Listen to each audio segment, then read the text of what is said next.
Anyway, ang naririnig naman po natin na kalagayan ni Tatay Digong, sang-ayon na rin kay BP Sara, ay tanggap ni Tatay Digong ang kanya naging kapalaran dahil ito ay kabahagi ng politika.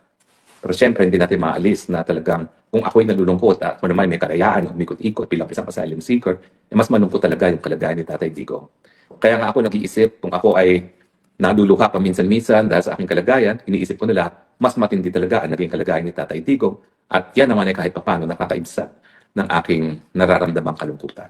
Wala talagang katumbas ang nangyari kay Tatay Digong at wala talagang dahilan para maranasan niya itong ninaranasan ng ngayon.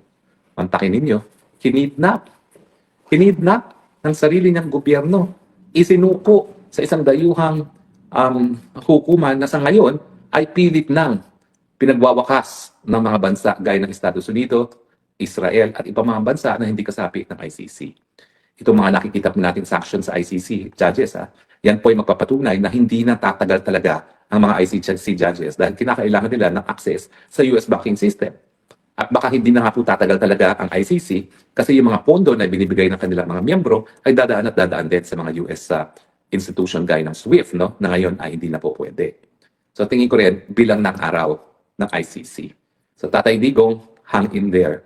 Maski ikaw ay hindi pinagbibigyan sa iyong mga motion, ang issue naman is mabubuhay pa kaya ang ICC hanggang sa punto na ikaw ay tuluyan na lang ipapakulong at sesentensyahan na guilty. Sa tingin ko, hindi na po. Dahil napakalakas ng mga puwersa na tutol sa ICC at tingin ko po, binibilang na rin ng araw bagong ang buong African Union ay bumitiw na sa kanilang pagiging miyembro ng ICC at ang natitira na lang mga miyembro dyan sa ICC ay ang European countries. Dahil itong mga Latin American countries po, pati Venezuela, nagsabi na magbibitiw na sila. So tingin ko po magkakaroon yan ng ano tawag doon, yung cascade. Magsusunod-sunod na po yan dahil nakikita nila sa ginawa nila kay Tatay Digong. Abay, hindi pala talaga rin nirespeto ng mga prosecutor at maestrado ng ICC yung probisyon na talagang dapat ang mga lokal na hukuman ang unang magbibigay katarungan sa mga biktima ng krimen at ang ICC ay gagana lamang kung ang mga lokal na hukuman ay hindi makapagbigay ng kanyang katarungan. Hang in there, Tatay Digong. Habang may buhay, may pag-asa. At gaya mo, huwag ka mag-alala, ako'y malayo rin sa piling ng aking mga mahal sa buhay. At ako naman po ay naniniwala na merong may kapal na magbibigay katarungan sa ating lahat. Maraming salamat po sa inyong patuloy at pagtangkilik. Ito pong kauna-unahan na tayo nag-broadcast sa Christmas tree. Marami pong pagsubok na hinaharap ang Pilipinas. Isang tabi mo po muna natin lahat yan. At tayo po ay maging maligaya.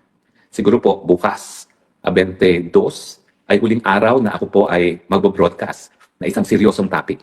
Pag-usapan siguro po natin yung motion to dismiss ni Tatay Digong para sa lack of jurisdiction at matapos yan, kwentong Pasko na tayo sa 23, 24, and 25. Okay ba po yun?